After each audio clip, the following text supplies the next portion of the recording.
As I said, I want to preach a sermon this morning called, if you want to be the man, you have to beat the man. And that's a phrase that takes me back to my youth. Because when I was a kid, my brother and I, we absolutely loved one thing. And that one thing was wrestling. And I'm not talking like Olympic wrestling. I'm talking Hulk Hogan, Ric Flair, WWE. Back then it was WWF wrestling. And we would sit and watch it with my dad in just great amazement. We loved everything about it. We loved the wrestling itself. We would watch the moves and then we would do them on each other. To see how much pain we could inflict upon one another. But we also loved the parts in wrestling, and if you've ever seen it, it's these segments where the wrestlers come up and they have a microphone in front of them and they just talk smack to their opponent. And one of the greatest smack talkers of all time, and one of the greatest wrestlers of all time, is Ric Flair. And one of his catchphrases was, if you want to be the man, you got to beat the man. And he used to frustrate me so badly because he always seemed to be the arch enemy of the guy that I liked. And he frustrated me because he was so good. And the other thing that frustrated me was that he played dirty. All the time, he played dirty. If he was about to lose a match, there would inevitably be one of his friends that would come to his aid to cheat. There would be a steel chair that he would get and take over the head of somebody. There would be a ladder that he would put on somebody and jump on them. He played dirty. But the thing that caught me off guard most of the time was the guy that I was rooting for. You would think he would have known that Ric Flair played dirty. Just by watching his matches, I could tell that. But it seemed like his opponents never understood that. And a prepared opponent would have understood that Ric Flair played dirty. And I bring this up because the same principle is true spiritually. You see, a prepared Christian would know that the enemy that we face, Satan himself, plays dirty. And the same principle applies spiritually. If we are to overcome the enemy's attacks, we must know his plan of attack. And as I said, his plan of attack is dirty. We see in Ephesians chapter 6 that we are engaged in a wrestling match. You might not think that wrestling has anything to do with biblical Christianity, but Paul tells us in Ephesians 6 that we wrestle not against flesh and blood, but we wrestle against powerful spiritual beings. And we ought not be unaware of their schemes. We ought not be unaware of the fact that Satan plays dirty. And in Nehemiah chapter 6, what we see is 3 ways in which our enemy attacks our faith. And each of these ways, you're going to see the relevance. And you're also going to see how this applies to you, because you've been attacked in these ways. All 3 of them. And those 3 ways are these. Satan attacks, number 1, by invitation. Number 2, by intimidation. But number 3, by isolation. But Nehemiah, and more than Nehemiah, God doesn't leave us as victims to this enemy's schemes. He gives us the capacity to overcome, and he tells us about it in his word. So let's look first at Satan's attack. Number 1, invitation. Look at verse 1 through 4, where Nehemiah says this.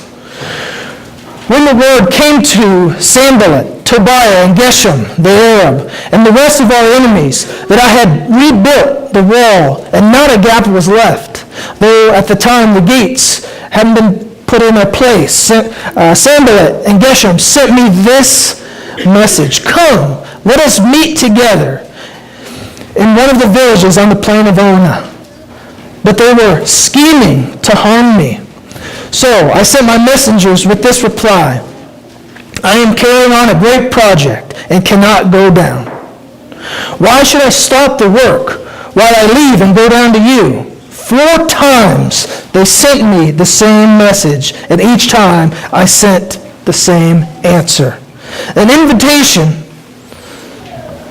in this sense of an attack, an invitation is one means by which the enemy uses to attack us. You see, an invitation is something that Satan uses to distract us. And invitations come in all different forms and varieties.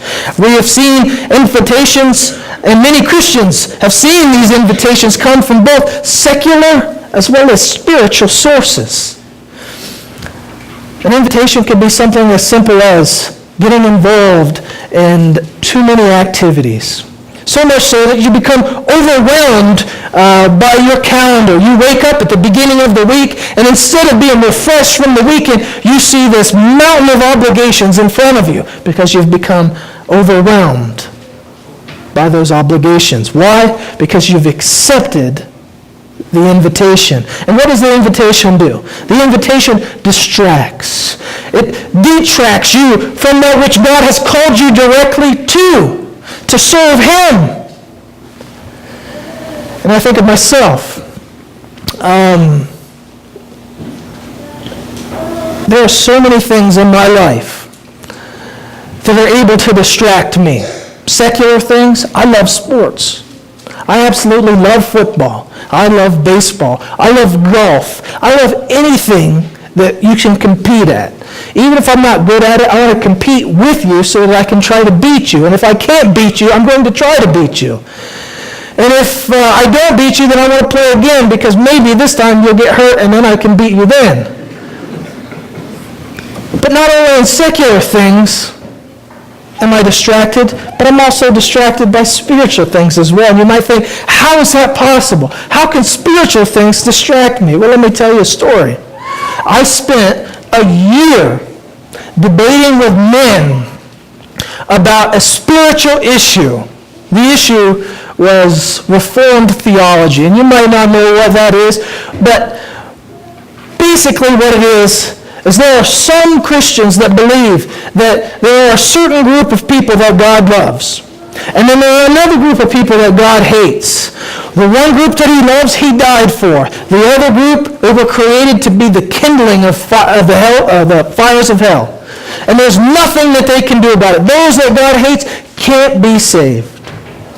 But when I read my Bible, I read, for God so loved the world, that He gave His one and only Son, that whosoever should believe in Him shall not perish, but have eternal life.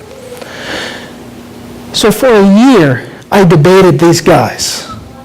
For a year, we went back and forth about who was most right. And you know what? I feel like I was right. And I'm sure they did too. But the one thing that it did accomplish, that debate, that silly, stupid debate, was to take our eyes off of what God had called us to. For me, I know what God's called me to. He's called me to seek and save that which is lost. But I can tell you one thing that didn't happen during that year. Reaching out to lost people. Because I was engaged in this spiritual debate. I was fighting God's fight. And I can just see God in heaven saying, what are you doing? This is not what I've called you to. You've been distracted, Mike. You've accepted the invitation of Satan. And you've become useless. You see, the invitation is used to distract you.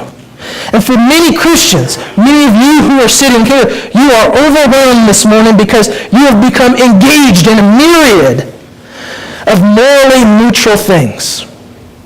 Things that carry no weight in eternity. And how tragic will it be on that day when you stand before your King and you have found that you have spent most of your life pursuing things that have no eternal value and ignoring that which God has called you to. Every one of us, I submit to you this morning, has accepted an invitation at one time or another, and it has distracted us. And saints, I want you to understand this morning.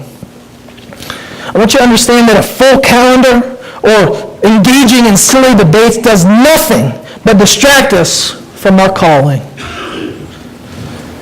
And Nehemiah tells us that we overcome such invitations by being dedicated, being focused to God's purpose. What was Nehemiah focused to?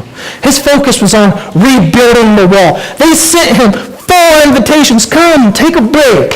It'll be fun. Nehemiah says, I'm engaged. God has called me to build a wall, and build a wall is what I'm going to do. I would ask you this morning, what's got your focus? Have you received the invitation and are chasing after that? Or are you devoted to the purpose that God has created you uniquely for?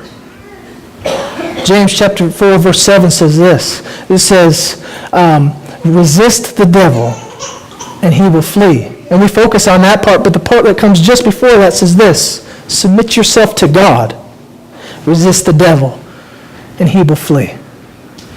Are you submitted to God this morning? But let's look at number 2. Satan attacks us through the invitation, but he also attacks us through intimidation. Look at verse 5 through 9. It says this. Then the 5th time, Sanballat sent his aid to me with the same message. And in his hand he had an unsealed letter which was written. It is reported among the nations, and Geshem says it's true, that you and the Jews are plotting a revolt. Therefore, you are rebuilding the wall. Moreover, according to the reports, you are about to become their king, and have even appointed prophets to make this proclamation about you in Jerusalem. There is a king in Judah. Now this report will get back to the king. So come, let us meet together. I sent him this reply. Nothing like what you are saying is happening. You are making it up out of your own head. Intimidation is a not-so-subtle attack of the enemy, which is designed to demoralize the Christian. While invitation is designed to distract you, intimidation is designed to demoralize you. And it's likely that there are some here today who are dealing with intimidation. And you guys have seen it. You guys have felt it. Have you ever been in a situation where you heard rumor and speculation going around town about you? Things that were just blatantly false. You heard them maybe even from a friend. Or what's worse, you heard that somebody who you thought to be a friend to you was the one who was spreading the rumor and the accusation. I would say that it's a high probability that each one of us in this room today has experienced that. The cutting blow that comes from gossip. The knock the wind out of you blow that comes from slander. And you really don't know what to do. Because here's the thing about gossip. Those who have been gossiped about have been tried and convicted in the court of public opinion. They don't have a chance to defend themselves. And when you're the target, what can you say? People have already made their judgment. And understand who uses this method. It's Satan himself. And why does he use it? Which is more important. He uses it to demoralize you so that you won't do the work that God has called you to do. And you don't do it. Why? Number one, because you're hurt. You can't believe those things have been said about you. And from the mouth of a friend. Number two, you're focused on that which was said, and you do everything that you can to try to control the situation, but you can't, and it's killing you. And that's true of some of you in this room today. You're dealing with the attack of intimidation on you, and it's just wearing you out. You've been carrying these things that people have been saying about you like a noose hanging around your neck. And you're asking this morning, Mike, I know exactly what you're talking about. I'm going through that right now. How can I deal with it? Well, Nehemiah tells us. Nehemiah responds to these lies with the truth. He not only responded to them with the words of his life, but through his deeds as well. Saints, you see, intimidation can only work